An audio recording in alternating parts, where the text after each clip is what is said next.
우리 특별 새벽 기도회 여기까지 함께 달려오신 여러분들께 감사를 드립니다. 이제 내일 하루 남기고 있는데 마지막까지 잘 완주하시기를 바라고, 또 우리 다음 세대 어린이들, 학생들, 청년들 특별히 이른 새벽에 일어난다는 것이 얼마나 어려운지, 그럼에도 불구하고 이 고난 주간 함께 하게 돼서 너무나 감사합니다. 우리 옆 사람들과 함께 힘내시라고 한번 격려의 말씀하시기를 바랍니다. 사랑하고 축복합니다. 승리하시기 바랍니다. 참 잘하셨습니다.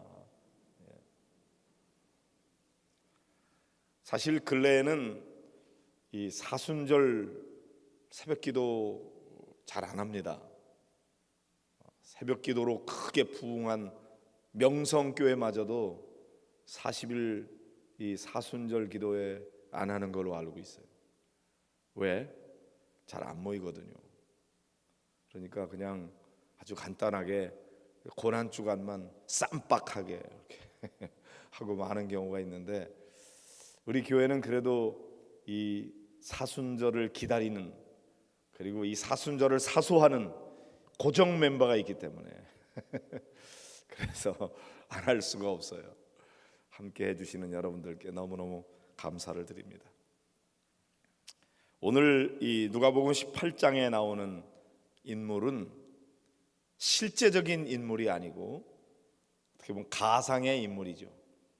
그동안에 우리가 성경 속 기도의 사람들 그렇게 때 다 그게 실제 인물들이었는데, 오늘만은 실제 인물이 아니고 비유 속에 나오는 인물이에요. 그러니까 좀 특징이 있죠.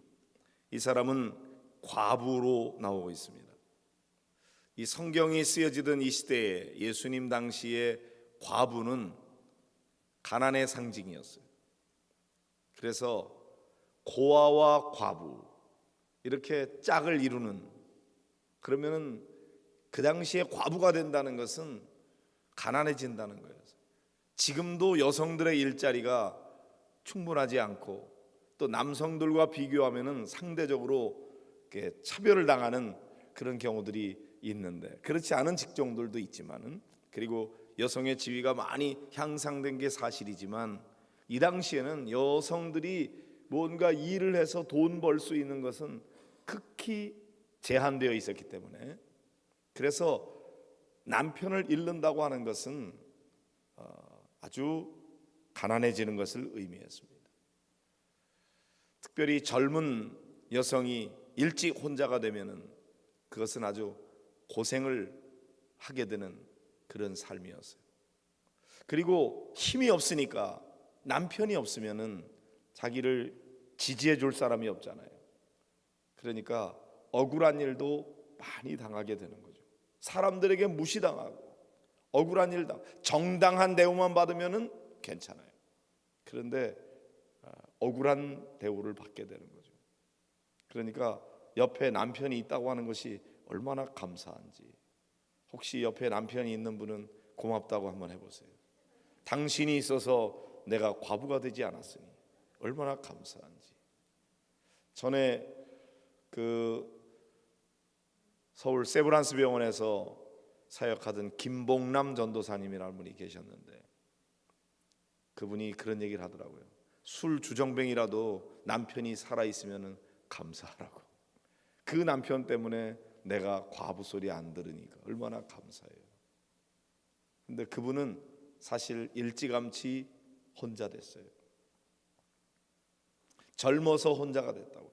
남편이 농협에 다니다가 농협대학의 교수가 돼가지고, 그래서 잘 나가던 사람이었는데 어느 날 갑자기 세상을 떠난 거예요.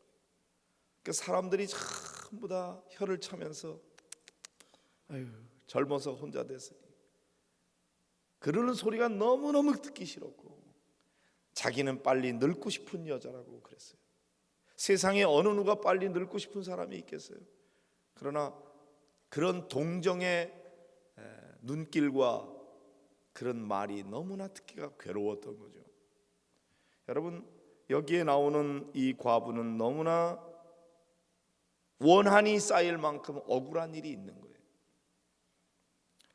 자, 이 과부가 재판장을 찾아갑니다. 그래서 내 원수에 대한 나의 원한을 풀어주십시오. 나는 너무너무 한이 맺혔습니다. 이 문제를 내 혼자의 힘으로는 해결할 수 없습니다. 그러나 당신은 그런 권한이 있으니 내 원한을 좀 풀어주시기를 바랍니다. 나를 동정해달라는 게 아닙니다. 내가 잘못했는데도 불구하고 무조건 감싸고 변호해달라는 게 아닙니다. 정당한 대우를 받고 싶습니다.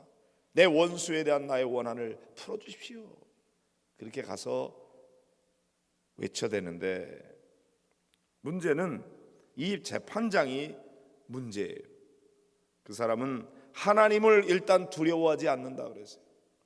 이 사람은 하나님을 두려워하지 않으니 사람들을 무시하는 것은 당연한 것이죠. 더구나 아무런 권한도 없고 부유하지도 않고 보잘것없는 한 과부, 그 사람이 와서 막 부르짖는 그런 애원에 대해서 그냥 무시해 버렸어요.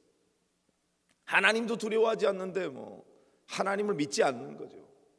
그러니까 사람들 무시하는 거 별거 아니고, 또 재판장이니까 권한도 있고 부유하기도 하고 그랬겠죠. 그러니까 아무것도 부족할 게 없는 거예요. 자기 멋대로 살았다 이거죠. 불의한 재판장이에요.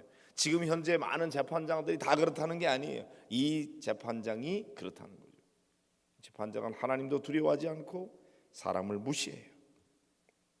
그런데 이 과부가 와가지고 자꾸만 귀찮게 하네요. 그러니까 얼마 동안 듣지 않다가 후에 속으로 생각을 해봤어요. 그러니까 내가 하나님을 두려워하지도 않고 사람을 무시하는데, 그런데 이 과부가 나를 번거롭게 한다. 귀찮아 죽겠어. 그래서 내가 그 원한을 풀어주리라. 그렇지 않으면 늘 와서 나를 괴롭게 하리라. 그래서 원한을 풀어줬다는 거죠. 자, 그러면 기도는 어떻게 하라는 거예요? 하나님은 불의한 재판장 같아서 그냥 한두 번 얘기해가지고는 도대체 뜯어먹기가 아니야. 하나님이 도대체 내 기도를 들으시는 건지 안 들으시는 건지 알 수가 없어요. 왜 그렇게 나로 하여금 오래 참게 하시는지. 그러니까 한두 번 얘기해가지고는 하나님은 도대체 듣지 않으시고, 하나님 마음이 너무나 굳어있고 불의한 재판장 같아서, 그래서 한두 번 기도해서는 듣지 않으시니 그저 귀찮을 정도로 번거롭게 가서 막 매달려야 마지못해서 억지로 들어주신다. 그러니까 너희들은 그저 하나님 앞에 매달려야 된다. 그런 얘기입니까? 하나님을 불의한 재판장으로 만들어버리는 사람들이 많이 있어요. 하나님에 대한 이미지가 하나님을 불의한 재판장이라고 하는 그런 이미지를 가지고 있는 사람들이 있어요. 왜? 내가 원하는 때 내가 원하는 방식으로 기도 응답이 잘 안 되니까. 그러니까 어떻게 해요? 기도도 잘 하지 않다가 다 어떻게든지 이 원한이 있어. 이 문제를 해결해야 돼. 그래서 하나님 앞에 매달려서 기도하기 시작했는데 응답이 잘 안 되거든. 그러니까 기도하다가 낙심해버립니다. 주님께서 지금 말씀하시는 것은 기도하다가 낙심하지 말아야 될 것을 비유로 말씀하신 거예요. 그러니까 항상 기도하고 낙심하지 말아야 된다. 근데 누가 낙심하느냐? 기도하다가 응답되지 않는다. 이 불의한 재판장 이렇게 보면서 하나님을 불의한 재판장처럼 생각하고 에이 가서 얘기해봤자 들어주지도 않는 거 뭐 소용없지. 그리고 기도하다가 낙심한다는 거죠. 그러나 이 말씀을 그렇게 이해하면 완전히 반대로 해석하는 거예요. 오해한 거예요. 이 말씀은 어떤 뜻이냐면은 불의한 재판장도 가서 밤낮 없이 부르짖으면 들어주는데, 하나님도 두려워하지 않고 사람들도 무시하는 불의한 재판장도 들어주는데, 여기에 딱 반전이 뭐냐면요, 하물며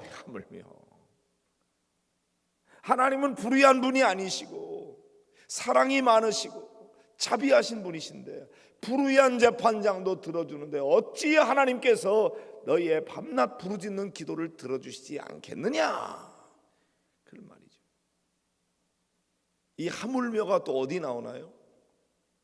마태복음 7장에 보면은 구하라 그러면 주실 것이요, 찾으라 그러면 찾아낼 것이요, 문을 두드리라 그러면 열릴 것이니 구하는 이마다 얻을 것이요, 찾는 이가 찾아낼 것이요, 문을 두드리는 이에게 열릴 것이니라, 이렇게 말씀하시면서, 그것도 예수님 말씀이죠. 그러면서 어떤 부모가 자식이 떡을 달라 그러는데 돌을 던져줄 부모가 있겠느냐, 생선을 달라 그러는데 뱀을 던져줄 부모가 있겠느냐. 너희가 악한 자라도 자식에게는 좋은 것을 줄 줄 알거든. 그 다음에 뭐예요? 하물며 하늘에 계신 너희 아버지께서 구하는 자에게 좋은 것을 주시지 않겠느냐. 비록 악한 자라고 해도 자기 자식에게는 좋은 것을 주는데 선하신 하나님 아버지께서 어찌 자녀에게 좋은 것 주시지 않겠느냐. 여기도 불의한 재판장도 번거롭게 하면은 매달리면은 소원을 들어주는데 어찌 하물며 선하신 하나님께서 너희의 밤낮 부르짖는 기도를 듣지 않아 주시겠느냐. 그러니 곧 응답되지 않는다고 낙심하지 말고 기도해라. 하나님은 불의한 재판장과는 완전히 반대되는 분이에요. 하나님은 우리에게 기도에 응답하기를 기뻐하시는 분이시고 응답하려고 작정하시고 구하라고 그러시는 분이에요. 설 명절이 되면은 아이들에게 세배를 하라 그래요. 세배 받고 싶어서 그런 거예요? 아이에게 예절을 가르치기 위해서, 그 아이가 어른들을 잘 공경할 줄 아는 마음을 가르치기 위해서, 그러면서 세뱃돈 주고 싶어서 딱 준비하고 있다. 세배해라, 세뱃돈 줄게. 하나님도요 응답해 주시려고 작정하시고 그리고 구하라. 구하는 이가 얻을 것이요, 찾는 이가 찾아낼 것이라.